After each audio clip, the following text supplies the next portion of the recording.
Hoop Dreams, the podcast, an Unlearning Network production.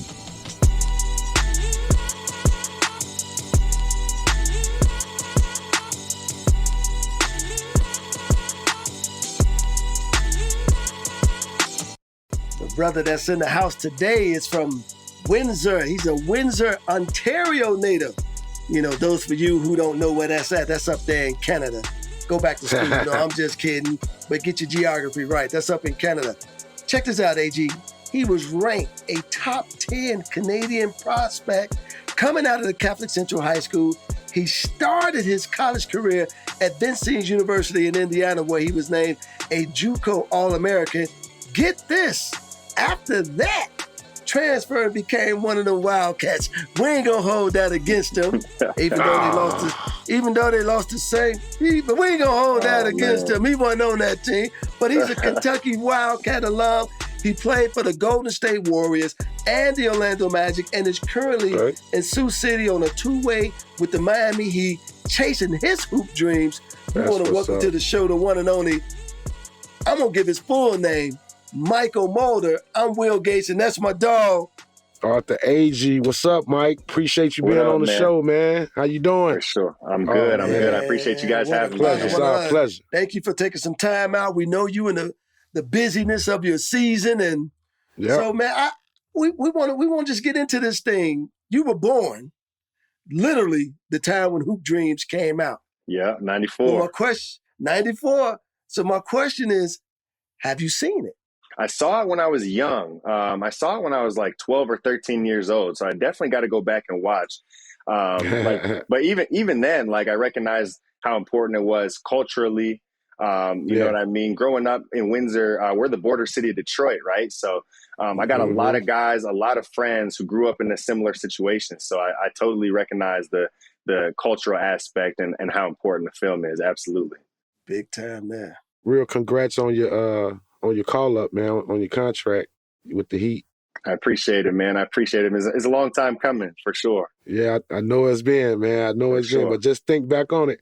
All the hard work you put in, man. All the, if you ever was self-doubting yourself, none of that is, all that's out the window now. You there. Yeah. I've always been a fan of, like, the path less traveled. And I feel like, that's obviously been my journey. A lot of guys get that straight line, straight path to the league. And I knew early on that wasn't going to be my path. So I appreciate it, and it makes me value, every moment. You go into practice. At the base minimum, I always tell guys on my team, friends of mine, you know what I mean? Like, we got the best job in the world. You know what I mean? We're going in, and this is our day shift. We get to get shots up and bounce the ball and hear the shoes squeaking. I definitely don't take that for granted. So. I appreciate that. Well, I appreciate that. Well, listen, Mike, our story for the podcast is a little bit different than a lot of other podcasts. We want to get into the Mychal Mulder origin story. Now, you're going to have to help me with the name of your city. You was born up in North Ontario.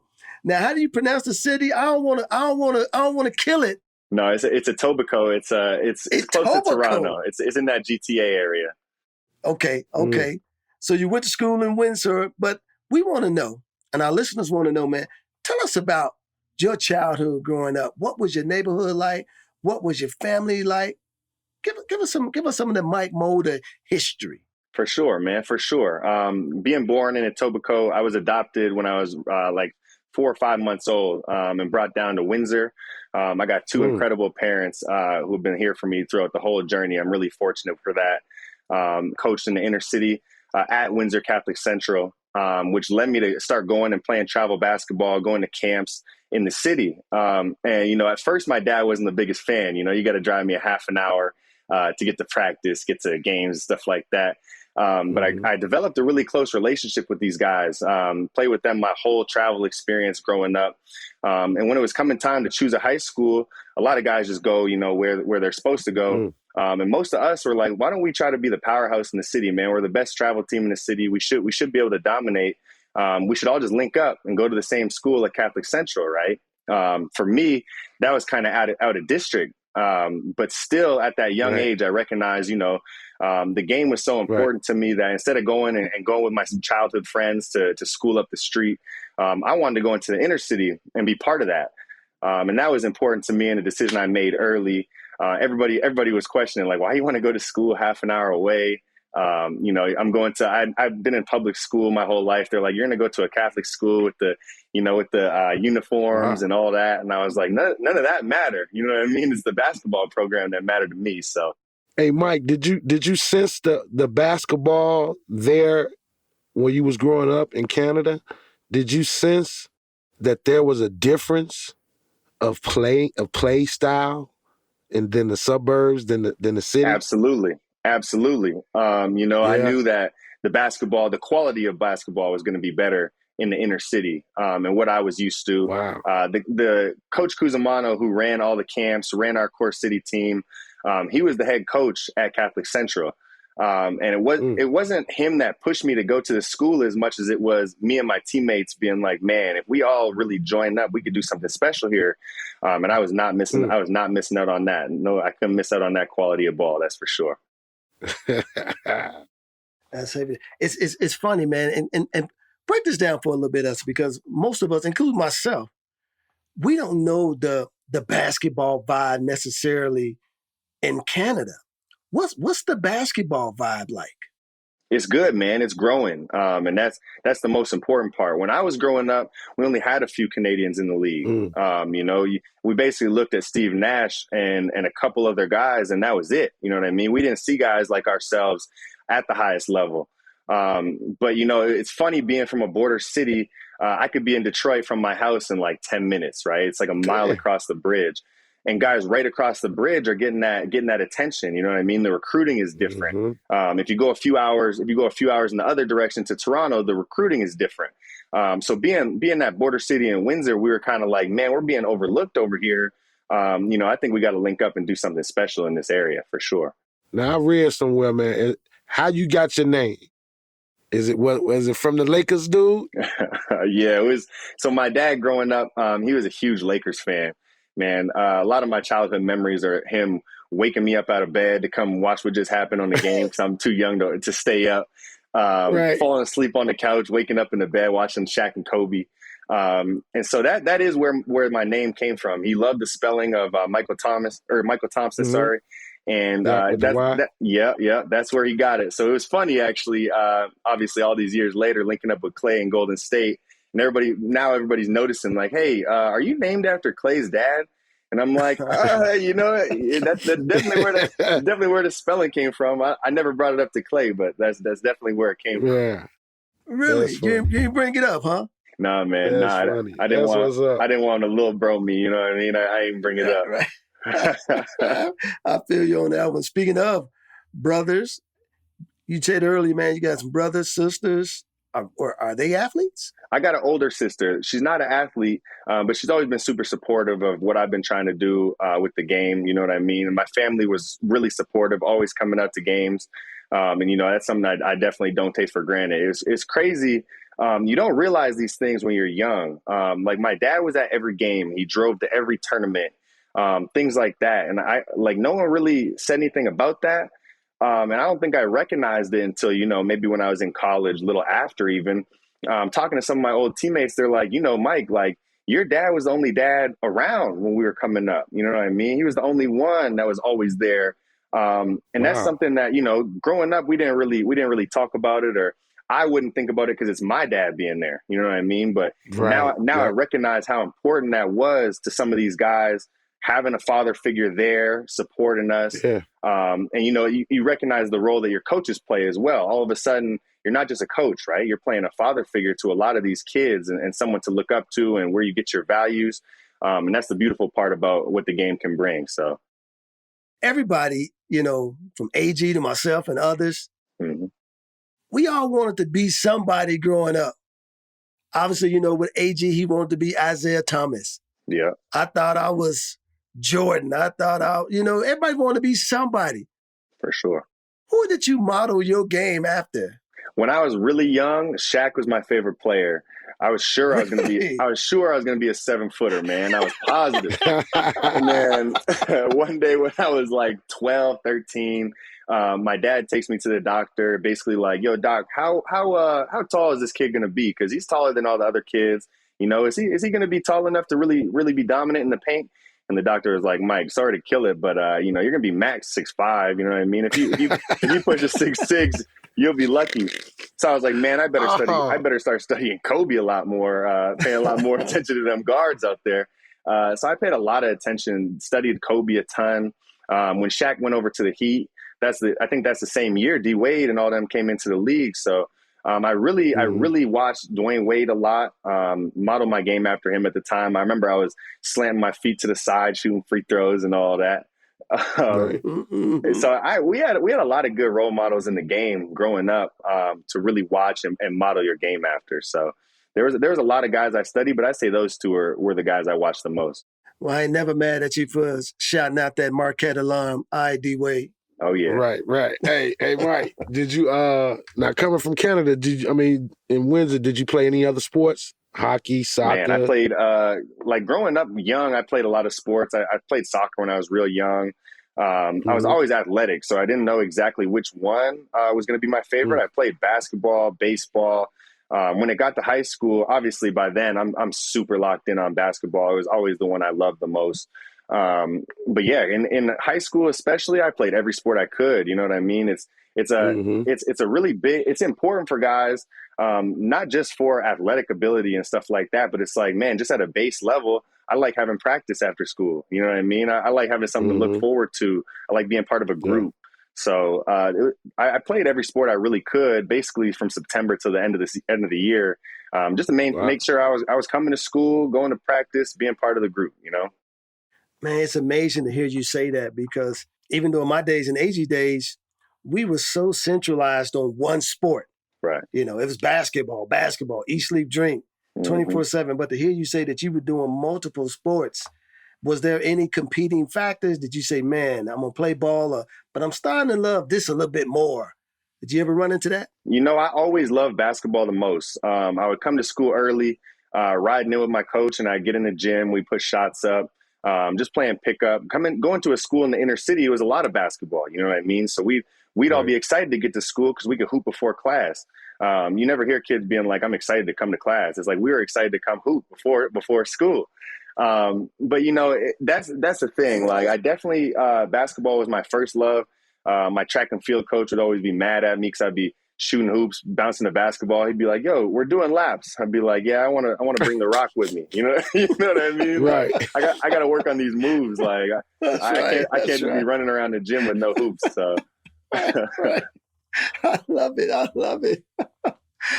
I tell you, my high school coach was completely different. I remember the football team was like, man, Will, you got big hands. I can see you out there. My coach is like, no, we won't be doing that. Yeah, when it came to with me, I played three sports, like football, basketball, and baseball. I only did football and baseball was just to show myself that I could play these sports. Right. But then, like after I was like, because I had played on this league team at St. Vincent de Paul, the baseball league. After I was like, I played there and I was like, oh, okay, I'm all right in this. I'm not great, but I can hit, catch, field, all that. Mm-hmm. Played football for a minute, and then it was like I got hit real hard. I was like, no, I don't like that. I don't like to get hit that damn hard where it shake my insides. Yeah. So I was like, I'm gonna just concentrate on basketball now. I definitely feel that. When I first got to high school, I had never played football, and all the other guys played football before. So they were like, yeah, Mike, you come out and be a receiver, man. Like, you got hands, you're athletic, you're fast. They're like, you got to come play receiver. So I come home, I'm like, yeah, Dad, I'm going up to football tomorrow. He's like, hell no, you're not. Are you kidding me? Are you kidding me? And I had to beg him, man. I had to beg him, Dad, please. You know what I mean? I want to be part of the group. I basically wanted to, like you said, I want to prove myself I could do that. You know what I mean? I thought I could be good at whatever back then. So I was like, let me give that a try. So I played football for a few years, and I was pretty good at it. I remember some of my coaches would be like, Mike, I know you love basketball. Like, you're really here just to be an athlete, but you might be better at football than basketball. And I was like, Coach, settle down. Like, you're not gonna turn me. You're not gonna convert me. Trying to geek you up. trying to convert me, man. I was like, man, I definitely can't do that full time. So it's a little much, and that career is too short for me. Wow. So talk to us about some of the big names that came out of Canada. And this is actually a twofold question. Every kid coming up, man, there's somebody they got to get past. Yeah. Growing for me, man, it's this guy in the neighborhood, and it could be high school, it could be pros. But there's somebody you like, man, when I beat this dude, who was it for you? Who did you have to overcome? Well, with me, it wasn't a guy that was my age. It was a guy who had came before me, Bill Davis. He was dominant, 2-time city MVP, Mr. Basketball. He had won OFSA, which is like winning our states, and all that. So he went to Catholic Central as well and played for the same coach. And when I walked through the halls, being a kid, I remember they have a Hall of Fame, and you get your picture taken if you're, Mr. Basketball, city, first team all city, these things. And I was always like, man, Bill Davis up here like 12 times. Like, you know what I mean? Like that's the level I want to be at. So I was like, man, one day I'm going to be in this hall. And by the time I was old enough to walk those halls every day, I was like, man, I'm chasing this guy. And it was great because he was old enough that he would come back and give us wisdom. He would look at me and be like, hey, young fella, like, I know what you're trying to do. And you could do that. Like, don't be afraid of failure. You know what I mean? Like, you could aspire for more. You could surpass what I did here. And I was like, man, I didn't say like, yeah, I've been chasing you my whole life. I just took his knowledge and continued to grow. And by the time I was done at that school, I had done all those things. And I had achieved what I set out to do by chasing him. You know what I mean? He was 2-time. I was 2-time. We had won OFSA as well. All of a sudden I got my picture up on the wall a bunch of times. And it really came from that type of inspiration. You know what I mean? I was like, this guy was at a whole nother level, and that's where I'm trying to be. Hey, Mike, what when you was coming up, or when you was playing in your high school days, when you would go, have games and stuff like that, did you have a nickname? Nah, I didn't really have a nickname, man. They knew I was coming, but they just called me Mike. They didn't really have a nickname. You didn't have a nickname? Really. Oh man. When I played in Detroit, which we would do often, my coach is really dope at getting us into tournaments and stuff across the border. He would bring us across because he knew that's where all the recruiting was. Guys weren't coming down to Detroit and coming into Windsor and watching our games. So he would be like, man, we're going to scrimmage this team tomorrow. We're going to play in this tournament. And play against these Detroit cats that are getting all the recognition, and we could show that we got some talent over here, right? Yeah. But so when I would go across in Detroit, back then I was more of a dunker than a shooter. And they'd call me Air Canada a little bit, but it was funny. Like, these guys, like you said, like, they eat, slept, breathe basketball. Like, they'd be shocked that we'd come across the border. Like, I only went, like, say I go to like 8 Mile. That probably took me like 20 minutes to get there from my house. And they'd be like, man, you came all the way from Canada to come to practice? Like, and I'm like, man, that's 20 minutes that way. You know what I mean? Right. They ain't seen nothing but the inside of that gym their whole life. So, it was a great experience. And I'm really thankful that my coach was able to get us into those types of opportunities. What's the name of that gym that Jalen Rose say they all used to play at? Is it still there? Which one was that? Which one? It was the little small, tiny one. I want to say St. Anthony or something. Man, I forget its name, but it was still there when we were coming up. It was still there. It was in a tough part of the city. Yeah, exactly. It was always like, man, who's driving? Which parents are bringing their cars over? And my dad's like, yeah, me. I'm ready. So we definitely got to play against a lot of the elite teams and a lot of the gyms that these guys came up in. And you could really tell the difference in, where we're from and what they've been seeing every day. And that's what I want to ask you about. How was that? What kind of mindset did you got to take in that, coming from Canada, then going to Detroit? Like, I've been there on 8 Mile, and it was familiar to me because I'm from Chicago. Yeah. But what were you thinking? What was the process, especially going to play against that type of competition? Did you think that level was different? How did you know you can compete there as well? Toughness, man. I knew that going across, you're going to have to bring toughness. And that was something that our team had.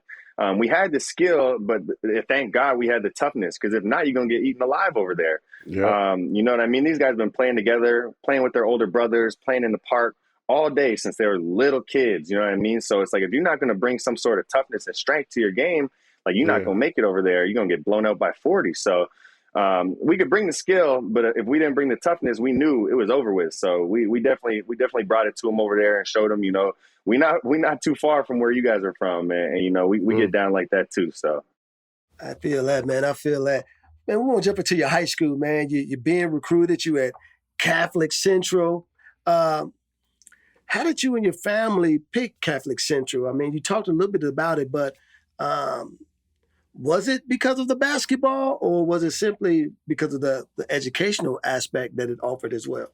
it was really hands down because of the basketball. Catholic Central is a great school educationally. They got an awesome ESL program, inner city school where a ton of guys, a ton of refugees. I think there was like 100 countries that were represented in that school. Really diverse, which was awesome. You know what I mean? But it was really because of the basketball. They had been a powerhouse for years.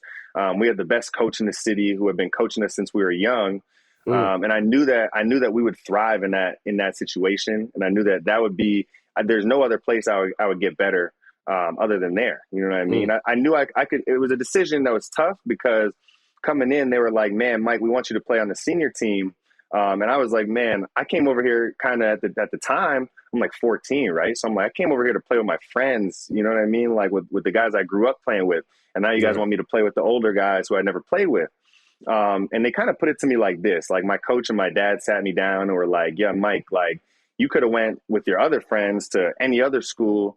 Like you want to be a big fish in a small pond, or you want to be a small fish that gets bigger in the big pond. And I'm like, man, at the time you're a kid, right? You're like, I mean, big fish in a small pond sound fine. I remember they said, yeah, Mike. They say, yeah, Mike, you know, it's up to you. If you want to play juniors or seniors, it's totally up to you, whatever you want to do. I say, you know, guys, I think I want to play with my friends. My dad got so red. He said, Mike, you're playing seniors. What you talking about? Like, okay. Right. Yeah. You got to feel that, man. I love that. That is crazy. So was that transition, because I think about, and again, like even with the Hoop Dream story itself, you know, it developed into something different, but it initially started out as Agee and I going from unorganized basketball to organized basketball. Right. Did you run into any of those things? Because I just remember when I first got to St. Joe's, man, seeing truly structured practice and, you know, watching like Agee and I remember the first day, man, we was watching the varsity play because we had just got done with our practice, and these dudes coming out looking like professionals, man. You know, they got, you know, the uniforms on, you know, the practice gear. And was it like that for you as well? There's absolutely a transition period. You know what I mean? It goes from being practice is all fun. It's basically your fun and games. You know what I mean? And then when I came over to Catholic Central, it was like, no, this is serious. Like for a lot of these guys, this is your opportunity, man. He's looking at a lot of us like, and myself included. It's like, Mike, you like, this is going to be your path to go to school. This could be a job for you one day. Like without this, like, I don't know where you're going to be at. So it's like, you're going to have to take this another level up when it comes to being serious, when it comes to being structured, coachable. And that's a transition period for any kid. But I think at our school, it was important, and our coach recognized that a lot of us, that was going to be the avenue and, you know, the pathway for us to get where we needed to go. How you pronounce Coach Pete's last name? Kuzmano. Yes, sir. Shout out Coach Kuz, man. Shout out Coach Kuz. That's what's up, man. So how far did you guys get your senior year? We won OFSA, which is like winning state. You know, when we first came in ninth grade, we're looking at the banners up there. They had won a few years prior. And all we wanted was we were like, we want a banner and a ring. We get rings for winning that. So we were like, man, if we don't get some jewelry and a banner, we failed. You know what I mean? Okay. And it took us a long time to get there, though. Like when they played juniors, they were dominating. I was playing seniors. I was like, man, these guys are killing. Like I want to hoop with them. Finally, it comes to like grade 11, and we're all mixed together. And for some reason we sucked. We were really talented, but we couldn't win. We couldn't figure out how to put all the pieces together. So it was a gradual increase in productivity across the board. Wow. And, you know, we finally got to putting it together, clicking in our senior year. And, you know, it felt like, you know, we couldn't be stopped in the city. And then when we got to the States, you know, it was pretty dominant all the way through, and we ended up winning that ring and that banner that we always wanted. So the toughest team that year to beat, who was it? Man, that year there was a couple tough teams. Man, it was always the Toronto teams. It was always like you got the Toronto guys. Man. Always, man. You always got to get past Pickering. You always got to get past St. Michael's. Like these teams were tough, man. And those kids were from the inner city in big cities. You know what I mean? That's where it really became like, thank God we were prepared by going across to Detroit and playing against these guys with all that knowledge and experience and toughness, because when you start to play in those games, that's where it's all going to come out. So those Toronto teams were always the ones to beat. Now, before we move into your recruiting process, give us some of the names of the top guys to come out of Canada. Man, we had a lot of guys. We had, at the time, Wiggins, who's a couple of years younger. Wiggins is just skyrocketing at the time. You know, we had a lot of guys like Deshaun Pierre, a ton of guys that I've seen through the process. You know what I mean? I keep running into guys in the G. I'm like, man, I played against you in high school, or I played against you in this AAU tournament, and this and that. So we had a handful of guys, but a lot of it, we played a lot of guys from Detroit. So like I was always following like James Young. He was someone who, size-wise, he's like 6'7", but he played my position, shooter. He was getting a lot of recruiting opportunities at the time, and I was like, man, if I was over there, that, you know, I could do that job. You know, I could be like this guy. So when you go across and you're playing against these guys that have all these opportunities and they're highly ranked, and you know everybody's watching, it's like, man, you gotta perform these guys and show that you belong, and we were able to do that. So. Now, did your family have a recruiting plan in place? Because again, coming from Canada, because I guess my question also is, was the plan to get in the United States and play ball? For sure. It was always an aspiration, a dream of mine to play Division I basketball. I didn't know what level was my ceiling. I just knew that's what I wanted to do. And, you know, coming out of where I was from, the recruiting wasn't crazy. There wasn't coaches coming down to Windsor and watching our tournaments, or, you know, we were winning all these games, and it felt like no one was noticing. So my recruiting was kind of quiet coming out of high school, really. And that really led into my decision, like, all right, you know, I had a couple like mid-majors, and I thought that was kind of the ceiling. But it led into my decision, like, why don't I go the JUCO route? You know, I could put another couple pounds on, improve for another couple years under a great coach, Todd Franklin and Vincennes, who have produced all these D1 players. And, you know, I could really raise that ceiling, raise that bar for myself. And that's where it really picked up. It's crazy you say Vincennes, because I went to junior college at Mineral Area Junior College in Park Hills, Missouri. Yeah. And a lot of people was like, you know, they knew about junior colleges, but it wasn't a big thing, like, you know, where people were like, if you didn't go D1, like, well, your dream is just playing ball, it's over with. It was like, no, it was like junior college was crazy nice. I mean, talented. I mean, you got dudes. I remember Anthony Bean, point guard for K-State. He played at Three Rivers Junior College, and he wound up, you know, graduating Three Rivers and then getting another ride to K-State. And I'm looking at this dude playing on TV. Like, I'm like, damn, I was just playing against this dude last year in my league, and, you know, for Mineral Area.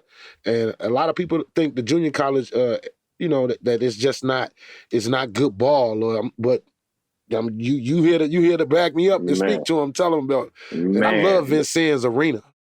Oh man, yeah, we had a great arena. We got a great gym. Facilities are really nice over there. But I definitely feel what you're saying. When it was time to make a decision, and it was like I'm starting to lean towards the JUCO route, guys are like, oh, you know, it kind of starts to die down. Like, oh, maybe you failed. You know what I mean? You didn't get where you need to go.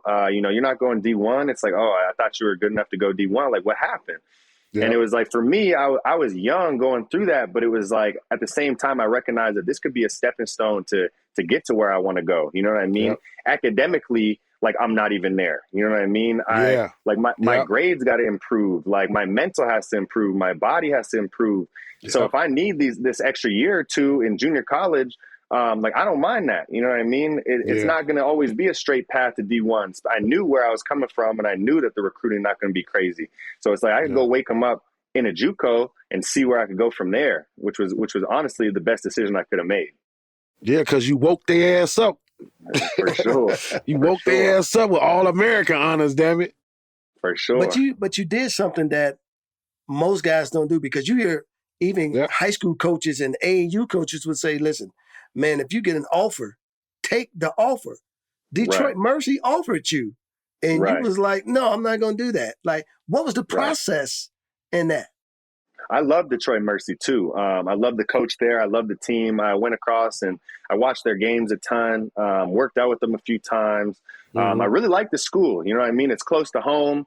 But it was more like, I think at the time I was really betting on myself. Like, I think I could do better and get more offers and be a better player than to just settle on like my lone offer. You know what I mean? Like, and it wasn't anything against Detroit Mercy. It could have been any school. I just thought I had more in me than that. So I was like, man, let me really like push myself here. This is going to be a tough path. Like, I knew going to Vincennes, I knew how crazy Coach Frank was. I knew that JUCO life is not a glamorous life. You know what I mean? You're not going D1. You don't got chefs. You don't got any of that. But I knew that that's where I could thrive and really get better and really raise the bar for myself. So it was a tough decision coming out, because you're young, right? Like, at the time you care about, you know, what people are going to say and what it's going to look like. And, you know, why wouldn't you just take that offer? That's the best offer on the table. But for me, I was like, man, why would I take this offer when 2 years down the road, who knows who could come in the gym and offer me? You know what I mean? And I needed that time to develop personally. So I felt like that was the best decision for me, and I was glad I made that one. Mike, how did you feel you handled and matured over those years at Vincennes leading into Kentucky, as far as your academics and being on point, being on time for class, having that whole schedule down and regimen in your head and body for the whole 12 hours, you know what I'm saying, for a whole day, to be able to maintain that? Did you feel you put that you implemented that in Vincennes, like, and it just carried over? Absolutely. You know, I think during that time I really had locked in. Throughout high school, you don't really realize how things are going to affect you. You know what I mean? I'm kind of like, I'm kind of here to hoop, and like the class stuff, it wasn't super important to me. It's like, now I'm at the end of my high school career. Like, well, I don't got what I wanted to have by this point. And that's only on me. You know what I mean? I have one more opportunity to get this right. Like, if I go JUCO, I got to dial in. Like, I got to be a better student. I got to be a better player. I got to be more coachable. I got to take care of business. You know what I mean? I wanted to do better. So I had to perform better and really raise the bar. So I feel like that's definitely where I locked in. Not to mention Coach Frank wasn't playing none of that. Missing class, being late for practice. You know what I mean? Like, you sitting your ass down. So we had great leadership, but also mentally. You know, obviously, as you get more mature, you start to realize, like, man, JUCO is like, this is going to be my last shot at getting what I want. So it's like, you better dial in. Right. I know that. Hey, Will, I know going from Vincennes food, cafeteria and the lifestyle to Kentucky, I know it was like, we have a chef here? We have a choice of foods that we can eat every day? Yeah. But Mike, before you jump into that, I want our listeners I want them to get an even deeper understanding of, because it happens on all levels, but also at the JUCO level too. Were there days where you were questioning that decision? I mean, I think any time that you choose the hard path, there's going to be days where you're struggling. It's tough, man. Like, did I make the right choice? Should I went like in a different route? You know, is this the right situation? Am I tough enough for this? You know what I mean? And there were definitely days like that, man. There were definitely days like that. And I had great teammates around me, guys from Chicago, guys from all over the states who, you know, they recognized as well, this is our opportunity here, man. Like, this is going to be tough, but we helped each other get through it. And that was important for us. That's huge there, man, because so often you see guys, man, and this is on any level. They get to school and what they thought it was going to be, it's not quite being what they thought it was going to be. So we do want our young folks to know, man, and you said something, Mike, that I thought was so interesting that we had not heard from any of our guests but I'm sure they went this route. We just didn't talk to them about it. But you said you betted on yourself. Yeah. I mean, what courage does it take to do that? And being a young man at the time to make that decision, did you even know what you were doing? I mean, I don't know if I had a full grasp on what that decision meant. You know what I mean? I think I just knew that I could raise the bar and raise my ceiling. And, you know, I wanted to see how high that bar could get. And I knew that going the JUCO route was the best route for me. It might not be the best route for these guys who can academically get in, or, you know, they're bigger, stronger at the time, they can get in. It's going to be fine. For me, I was like, man, like, I think I could really change my route if I take this long path, I take this long journey. It's going to be harder. I'm like, yeah, it's going to burn 2 years of my eligibility. You know what I mean? But at the same time, it's like this is where I'm going to get better, and this is where I'm going to grow. And there's no better place to do it. So I just knew that decision would pay off in the long run. And if it didn't, it didn't. But at least at the end of the day, I'd know I tried my best with this. I took the path that I thought I could really excel and would make me the best. So wherever the chips fall, like, that's where they fall. And payoff did it. After 2 years, man, you move on to D1. You go to a true blue blood. I even hear the grass is down there blue, Agee. I mean, that's what they say. They say the Kentucky grass is blue down there. I mean, what an amazing story. But how did Kentucky come about? Were you considering other schools as well? I was considering a lot of schools. In my first year, my JUCO coach was really about, like, focus on now. Don't worry about, he didn't want you to commit. He didn't want you to really talk to coaches too much. He was like, man, you got to thrive during this season. And at the time, that's tough for kids. You know what I mean? A lot of us are coming in situations where we didn't have that type of recruiting coming out of high school. So by the time my second year rolls around, early on, I'm getting a lot of calls, a lot of letters. Coaches are showing up to the gym. And that can be distracting for a kid in college. You know what I mean? I think I'm good. Yeah. And it makes you feel good for a kid who wasn't getting those letters. You know what I'm saying? It makes you feel good getting them college letters. Yeah, and all of a sudden you're like, man, like, not that I didn't expect this, but I didn't know how it would feel when it came. I didn't know where the opportunity would come from, and I didn't know how I would deal with that. But my coach is really like, man, dial in. Like, don't worry about all this outside noise. Like, we'll deal with that after the season. Like, you got to have the best season of your life right now. And I was thankful for that. You know what I mean? Guys weren't rushing to commit.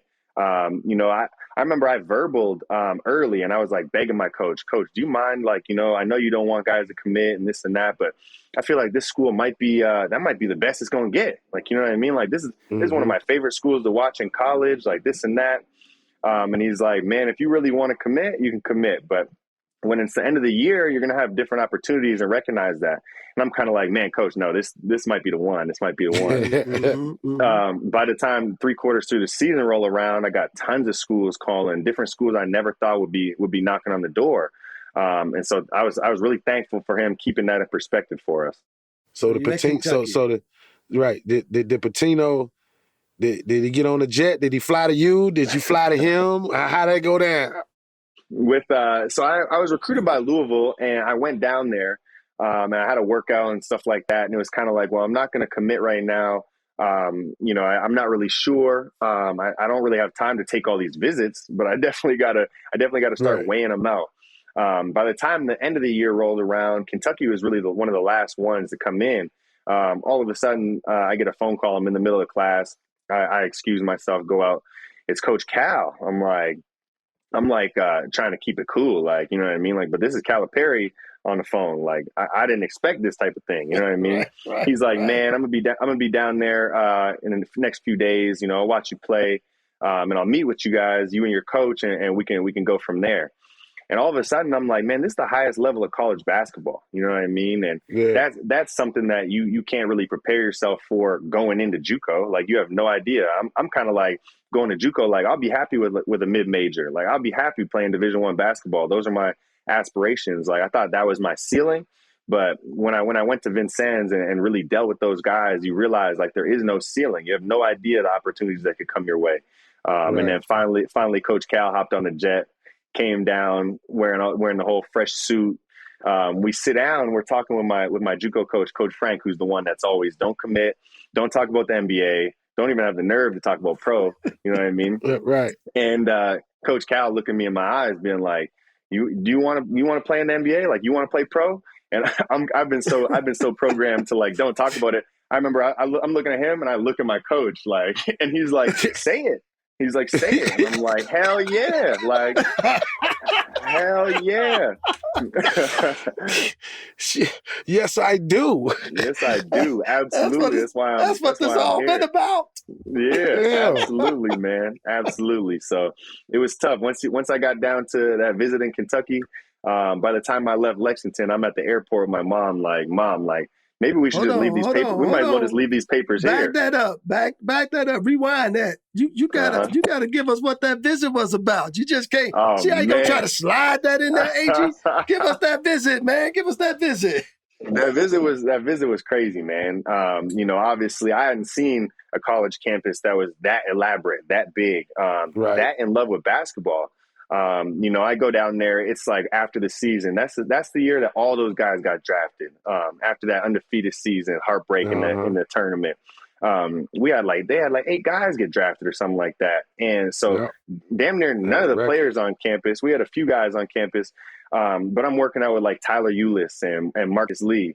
Going through workouts, I'm like, this is high level. Like, you know what I mean? Like, this is different. And I'm seeing TU, and he's from Chicago, right? He got the toughness, you know what I mean? He's saying he's coming back. And I'm like, man, that's the point guard I want to play with, you know what I mean? And that visit, it was strictly business, man. Like a lot of people ask me about that, like, oh, how fun was your visit? I'm like, man, I wasn't coming out of high school. Like, none of this was about fun for me. Like, you know what I mean? Like, I worked out, I went and saw how classes were. I talked to academic tutors. I talked to all types of people who are like getting the things in place where you're going to succeed off the court. And these are things I was focused on at the time, because I'm a little bit older at the time. And I recognize like, this is an important opportunity, man. Like, I'm not down here to party or have fun. It's like, man, where am I going to be able to get this job done? And they did a great job on selling that. They knew that these guys, they're here to be pros, man. And if you want to be part of this culture, like that's what you got to be about. And I was ready to adopt that quick. Hey, paint the picture for me of y'all practice facility, like y'all little chilling quarters. Kentucky? Yeah. Yeah, it was a lot different than in Vincennes, man. I'll tell you, we weren't hanging out in our dorm rooms or ordering pizza or none of that. You walk in, man. It's like a professional facility, man. It's right across. We got a lodge that all the players stay at, and they're like, basically, this is the type of thing. It's like, yeah, it's all business. Like, we all stay in this one dorm. You don't go get an apartment. You don't go stay with the rest of the students. It's like, you're going to be across the street from the gym. Like, if people you know in class are hanging out or doing papers or doing whatever they do at 11 o'clock at night, it's like, they're telling you, like, you want to be a doctor, or you want to hoop? Like, what do you want to do? Like, if they're out there doing whatever they're doing, you got to be in the gym, like, to do what you want to do. So it's right across, like, quick walk right into the gym. So the gym was open and available to all you guys at any point of the day. Any point of the day. 3 in the morning, you want to go over there and get shots up. I could literally go over and knock on one of the managers. All the managers stayed with us in the lodge, right? I go knock on Mike's door. Yo, Mike, I want to get some shots up. And he's on his way. He's rebounding 2 in the morning. Don't matter. What? Yeah. Wow. Yeah. They had all that set up for us. And, it was awesome. There'd be a lot of nights we just walking by the gym and it's like, all right, we're going to go empty the rack. Like, just let's see how many off the rack we can make before we go to bed. Like, it don't really matter. Wow. And that was awesome, man. It's a crazy facility over there. The practice gym is nuts. The weight room is crazy. It's really high level, really high level. And so I mean, that's what you call real SEC high level, top of the food chain school. Absolutely. I never seen nothing like it. It's honestly, I've seen professional facilities that, I'm like, Kentucky is competing with that. Like, hands, no problem. No problem. Yes. Yes. Mike, for real. You've seen other facilities and you thought to yourself like, oh, Kentucky shit like look better than this shit. Absolutely. No, and what? Hands down. But I gotta ask you this, Mike. When you walked into the facility, the practice facility, because Marquette got a beautiful practice facility too. When you walk in there, man, you see D Wade. You see all Doc Rivers. You see, man, you see images. You see jerseys. You see everything.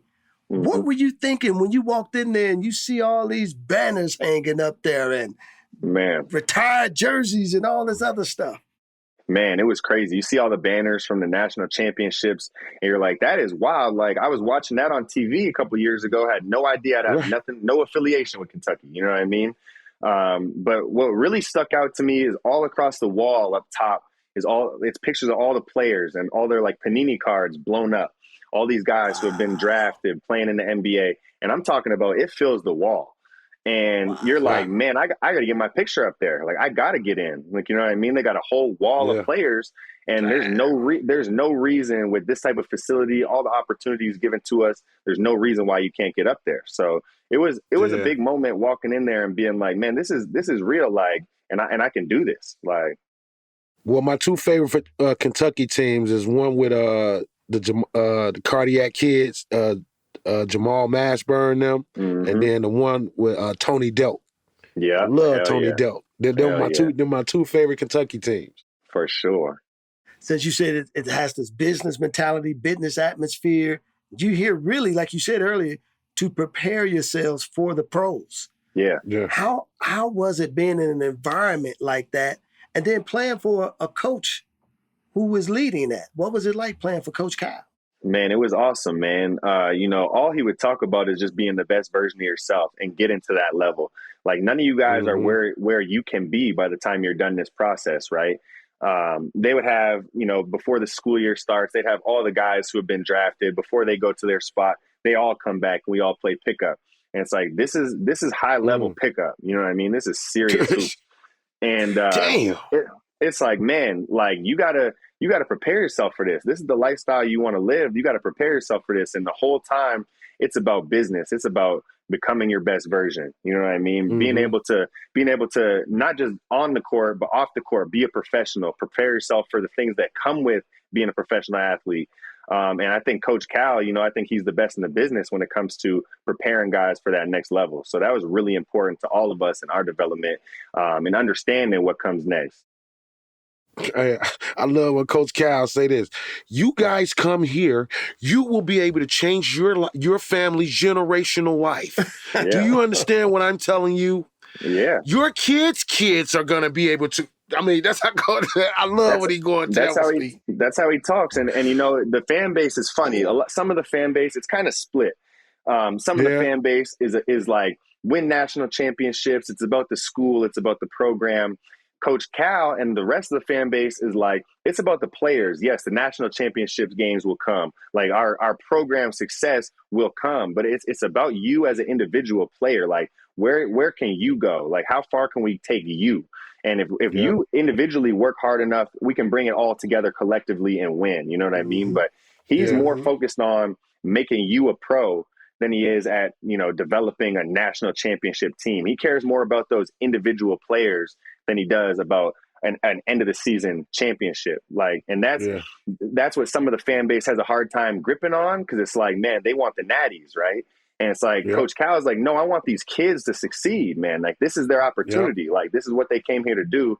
And like, whether that means you got to leave after 1 year, it's like some of the fans are like, oh man, don't leave us. Like you could come back and win. And Coach Cal is like, you played so well. Like you are not coming back. Like, take your ass to the draft. Coach say he's sitting in the living room and looking around the students, the ball players' crib, and like, well, you can say goodbye to this. Exactly, man. Exactly. You won't be living like this no more, Mama. I guarantee you that. Exactly. And I saw a lot of that, man, firsthand, where it's like, guys are coming from really, really tough situations, man, like Bam is a great example. Bam coming from a tough situation, single parent home, his mom's an angel. You know what I mean? She did everything to provide for him she could. And all he wanted was to get her out that situation. And, I remember he came in and bought in immediately, like, man, this is what I'm going to do. I'm going to be athletic, block shots, be a monster. And we're all sitting in the film room. It's a bunch of kids and we're in college. This is before the deals. These kids are making some money in college now. Thank God. But this is before, we got a couple dollars in our pocket, not much. You know what I mean? We're not no extra cheese at Chipotle, please. Like, you know, like we trying to save that. And we're all sitting in the room together, and it's like he looks at Bam like, I talked to an NBA guy the other day, and he said you could be $100 million athlete if you just do the base of what you need to do. Like, that's not even your ceiling. Like, you could be $100 million athlete. And when you say that to a kid who all he wants to do is take care of his mom, all he wants to do is get her out that struggle.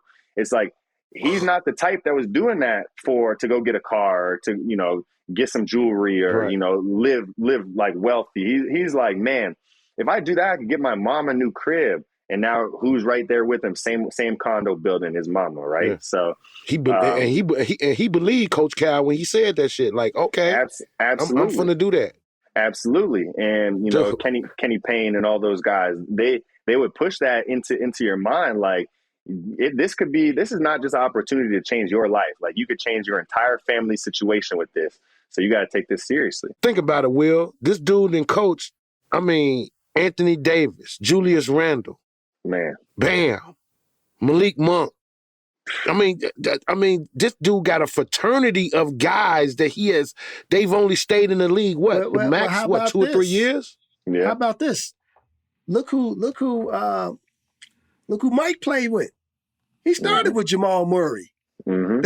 I mean, and then he went to play with De'Aaron Fox. Yeah. And bam. I mean, we just got to ask this man. Because I actually saw De'Aaron Fox play in high school. I thought he was a pro then. He was.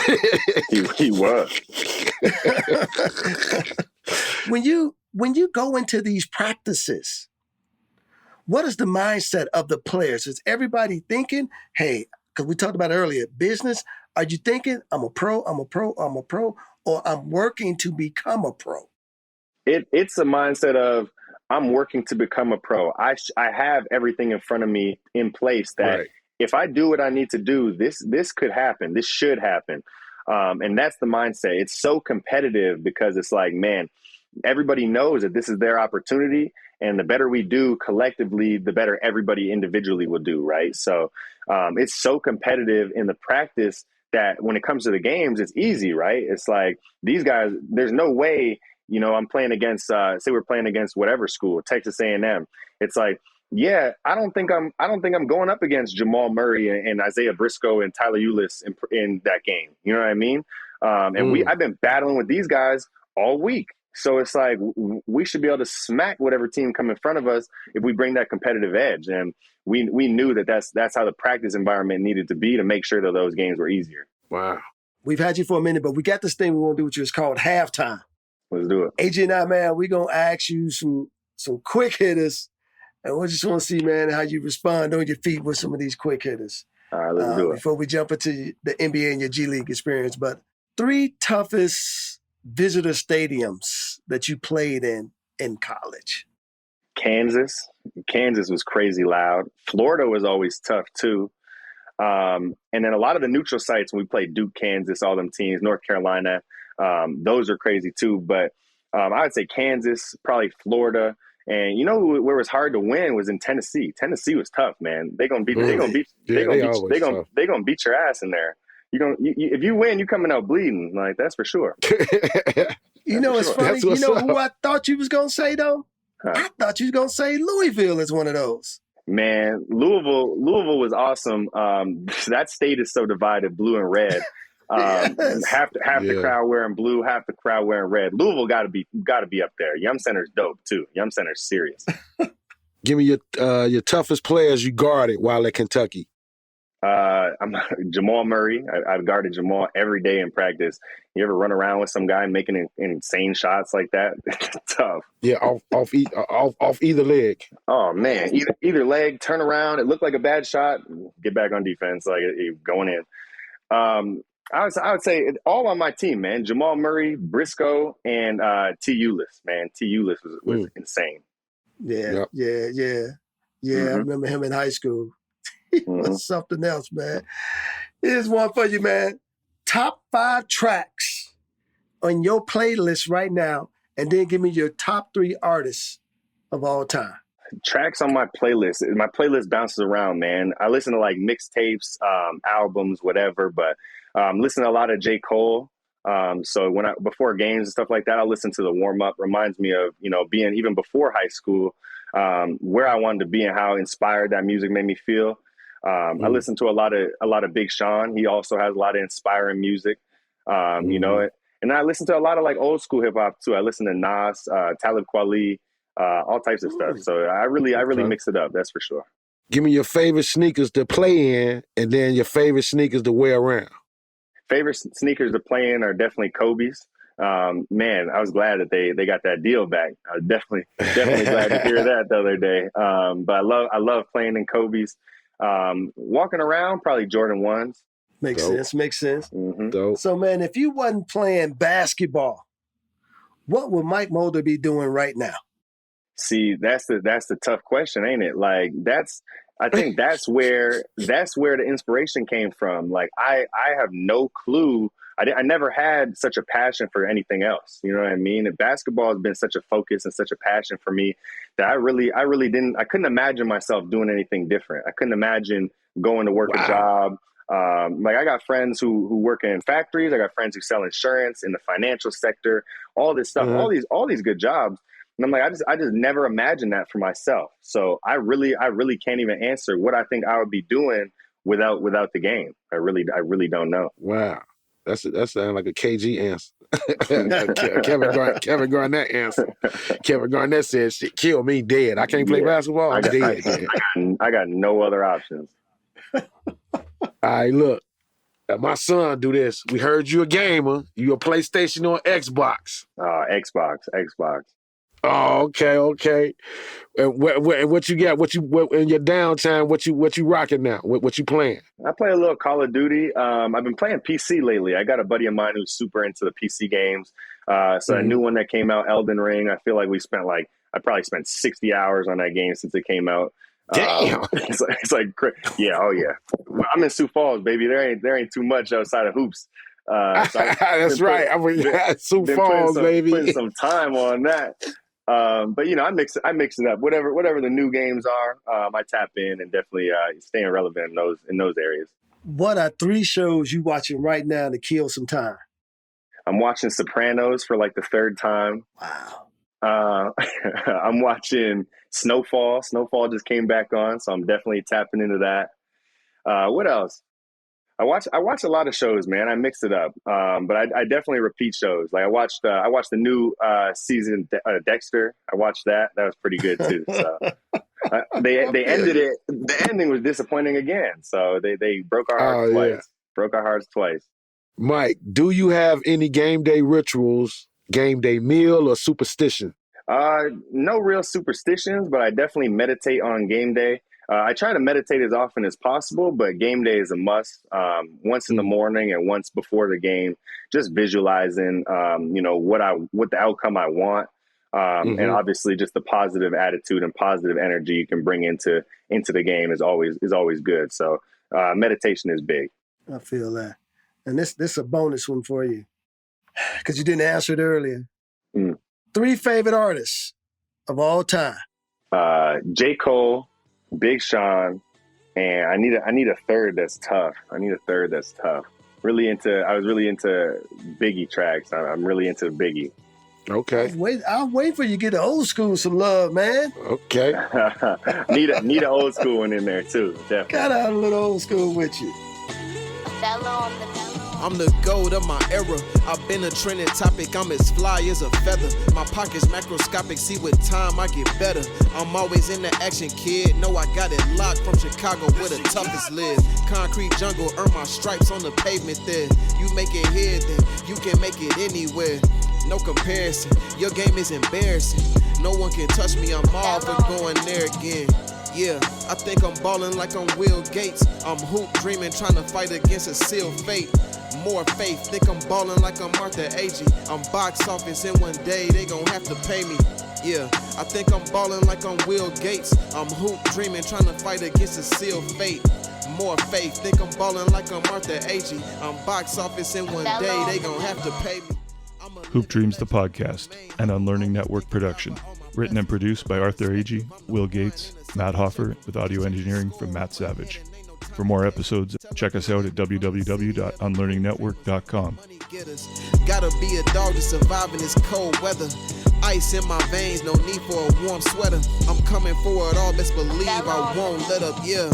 Hey, I think I'm ballin' like I'm Will Gates. I'm hoop dreaming, trying to fight against a sealed fate. More faith, think I'm ballin' like I'm Agee. I'm box office and one day they gon' have to pay me.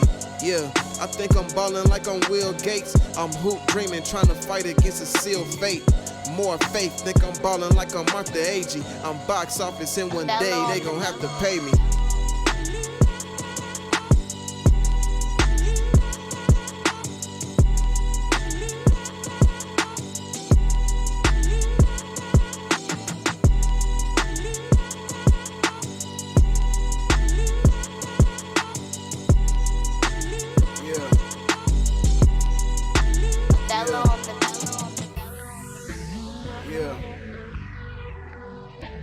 Yeah.